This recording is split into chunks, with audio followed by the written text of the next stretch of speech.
नमस्कार, बहुत बहुत स्वागत है आप सभी का भगवान प्रकट हो में। आपके साथ मैं हूं भावना।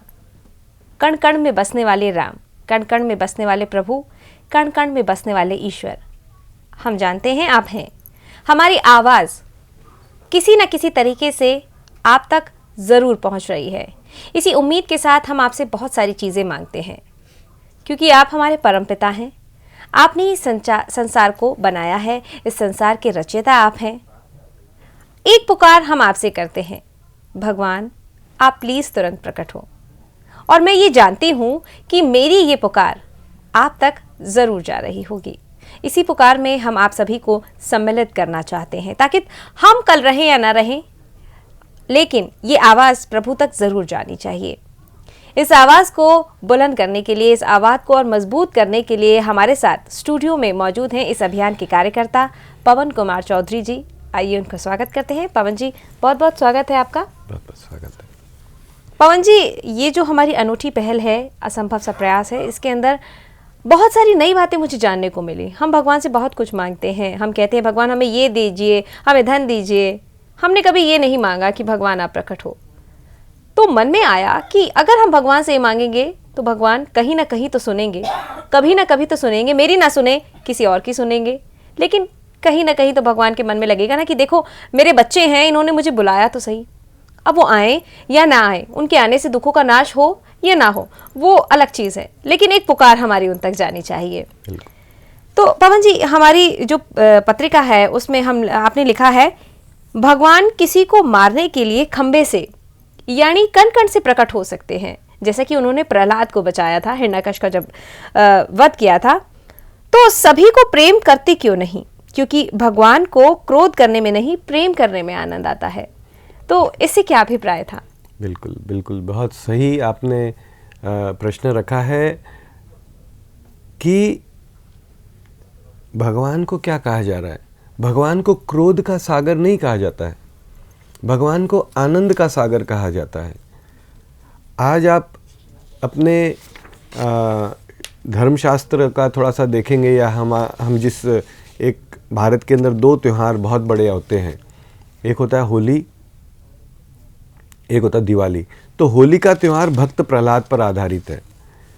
तो भक्त प्रहलाद की कहानी आप सुनेंगे, भक्त प्रहलाद की जो भगवान के जो उसका जो वर्णन आता है, उसमें यह आता है कि भक्त प्रहलाद के पिता को मारने के लिए, क्योंकि उन्होंने इतने सारे वरदान ले लिए थे कि मैं अंदर नहीं मरूं, बाहर नहीं मरूं, मैं 12 महीने में नहीं मरूं, मैं सुबह नहीं, दिन में ना मरूं, रात में ना मरूं, और तमाम प्रकार के, मैं किसी से ना मरूं, मैं किसी मानव से ना मरूं, मैं जानवर से ना मरूं। जी जी जी। तो तमाम प्रकार के उन्होंने वो वरदान भगवान से, ब्रह्मा जी से ले लिए थे। तो उस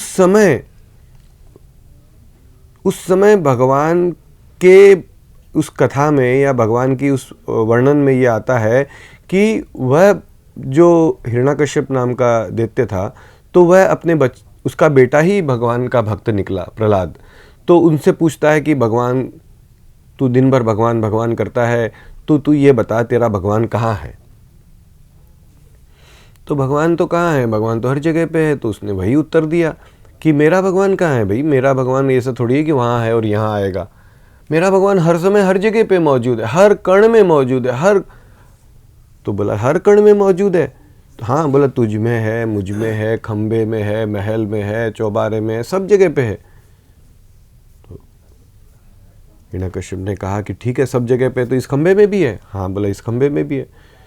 तो उस समय ये वर्णन आता है कि उसने उस खंबे पे वार किया, और वार करने से उस खंबे से भी भगवान प्रकट होकर करके बाहर आए, और लिटरली बाहर आकर करके उसका जो भी वध करना था, उसके सारे वरदानों की मान रखते हुए कि देख सुबह नहीं, वो सब अपनी कहानी अपनी जगह पे। लेकिन मुद्दे की बात यह है कि खंबे से भगवान प्रकट होकर दिखाया कि नहीं, मेरा बच्चा, मेरा भक्त, या मेरा जो यह कहा जा रहा है कि मैं हर जगह मौजूद हूँ, कि देख मैं वास्तव में खंबे में भी मौजूद हूँ।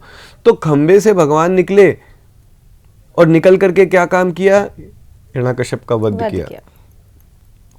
तो यहाँ पर इस अपनी छोटी सी पुकार में, इस अपनी मूर्खता भरी पुकार में, इस अपनी पागलपन भरी पुकार में, इस अपनी जिसे आप कह सकते हैं कि नासमझी की पुकार में, कुछ भी नाम दे दीजिए, कुछ भी नाम दे दीजिए, इस पुकार में हम भगवान से एक निवेदन कर रहे हैं कि मेरे भगवान, मेरे पिता, मेरे प्राणपति, तू खंबे में से प्रकट हुआ था और किसी को क्या तेरा लक्ष्य था कि भाई उसका मैं वध करूंगा जी। तो वध करने के लिए तू खंबे से प्रकट हो सकता है, तो हम तो तुझे ये भी नहीं कह रहे हैं कि तू प्रकट होके किसी का वध कर, हम तो ये कह रहे हैं कि किसी का वध मत कर भाई, सबको आनंद देते प्रकट रहे जी, सबको लाड करते प्रकट रहे। कोई अगर कैसा भी देते हैं, कैसा भी बदमाश है, उसे भी पहले आनंद दे, वह भी तेरा उतना ही बच्चा है जितना मैं हूं।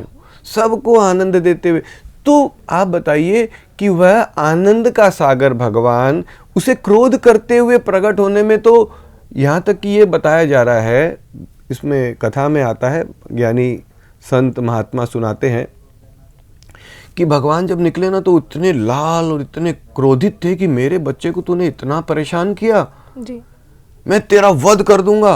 और वो बोलते हैं कि कहते हैं कि प्रहलाद की पुकार पर भगवान स्वतः ही प्रकट हो गए थे कण-कण से। हाँ, कण-कण से प्रकट हो गए और वो इतने क्रोध में थे कि उसने उसने उसको हिरण्यकश्यप को मार दिया, फाड़ दिया, नाखूनों से चीर दिया और चीरने के बाद भी दहाड़ते रहे और उसकी आंतों को निकाल के गले में पहन लिया और सारी दुनिया कांपने लग गई। लक्ष्मी जी की भी हिम्मत नहीं हुई कि उसके सामने चली जाए। तो वो जब भगवान आनंद के सागर हैं और इतना क्रोध करते हुए भी प्रकट रह सकते हैं, तो लेकिन अगर भगवान को हम ये कह रहे हैं नहीं भगवान, नहीं भगवान, नहीं प्रेम भगवान, से हम बुला रहे हैं, प्रेम करते, सबको चुंबन करते, सबको गले लगाते, सबको लाड करते, सबको यानी लिटरली हर एक जीव को, हर कण को, ये नहीं कि जो वीआईपी है, जो भक्त है, जो तेरा है, जिसने तेरी साधना की है, जिसने तेरा ध्यान किया है, जिसने तेरा सुमरण किया है, उनको तो तू दिख ही जाएगा। जी जी।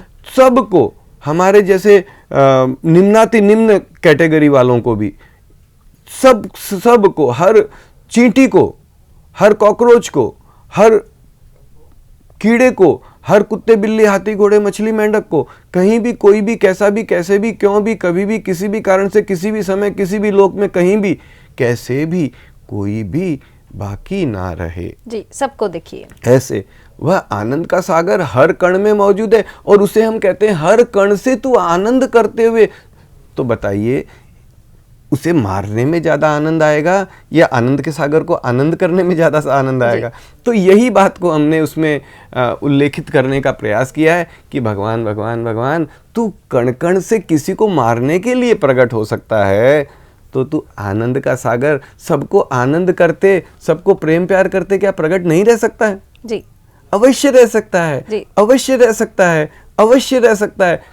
और बहुत खुशी से, बहुत आनंद से, बहुत फूला नहीं समाएगा हमारा प्यारा पिता भी, लेकिन हमारा उसके अंदर इतना तो सहयोग होना चाहिए, at least we should have the agenda to call him. नहीं मेरे पिता आओ, प्रणाम, प्रकट हो, प्रकट हो, मेरे माँ बापू प्रकट हो, मेरे माँ बापू। आप भी कह रहे हैं, मैं भी कह रहा हूँ, ये भी कह रहे हैं। कोई बहन इसमें कोई गुरु नहीं है, कोई चंदा नहीं है, कोई आश्रम नहीं है, कोई पाठ पूजा नहीं है, कोई शिक्षा नहीं है, कोई दीक्षा नहीं है, कोई ऐसे नहीं है कि हमें पहले क्रोध को शांत करना है, काम को दूर करना है, लोभ को दूर करना है। भाई हम नहीं जानते कौन काम क्रोध लोभ मोह होंगे ना भैया, आ जा तू, एक में लिखा है हमने, तू भी आगे बैठ जा, तू भी एक ऊपर वाले को तू भी आवाज़ दे दे, भैया मैं भी आवाज़ दे रहा हूँ, तू भी आ जाओ, जितने हो तुम लोग भी आ जाओ, तुम भी तो उसके बनाए हुए हो, तुम भी सब आवाज़ दो जी। हम सब मिल करके एक इतना क्या हम अपने पिता को इतना निवेदन नहीं कर सकते? जी जी।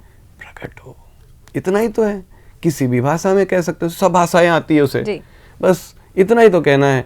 हम उसे इतना तो बनता है ना, हम अगर उससे इतना भी ना कहें तो मेरे ख्याल से इट्स रॉन्ग ऑन कहीं ना कहीं एक आनंद की अनुभूति भी उस परम पिता को होगी कि मेरे बच्चों ने आवाज लगाई।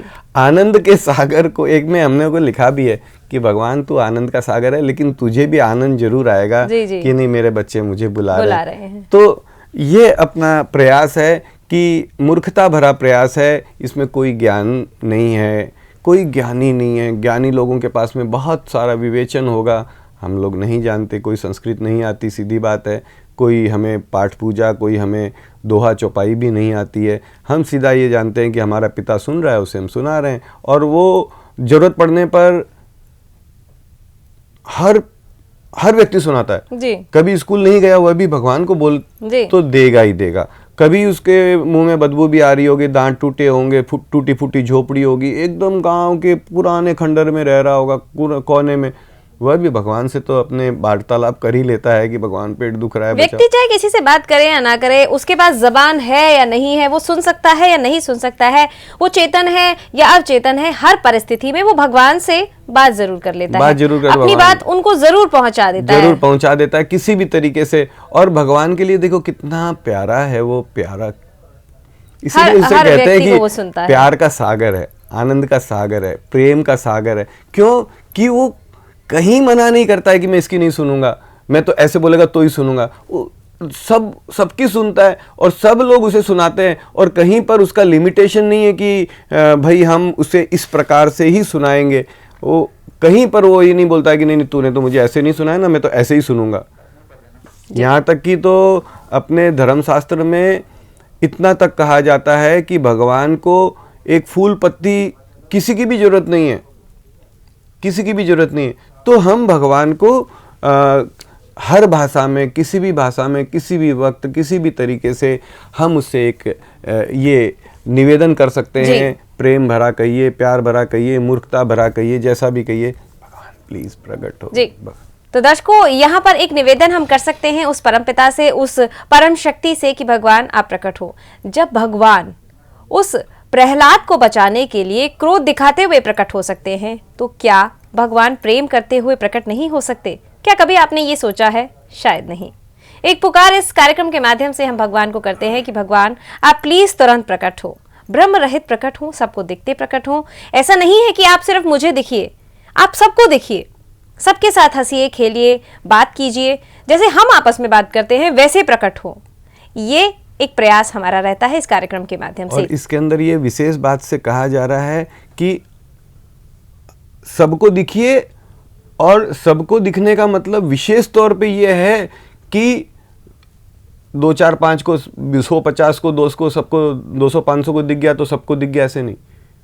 लिटरली सबको दिखिए, यानी कि लिटरली एक कण में, एक कोई पत्थर के अंदर, एक कोई रिमोट जगह में, करोड़ों करोड़ों चींटियों में एक चींटी को अगर छोड़ रहा है तो सबको अंदर हम लिटरली इस अभियान में, क्योंकि इस निवेदन में हम भगवान से कदापि ये नहीं करें कि उस एक चींटी को, अनंत जीवों में सबको दिख गया, सिंगल एक चींटी को छोड़ दिया।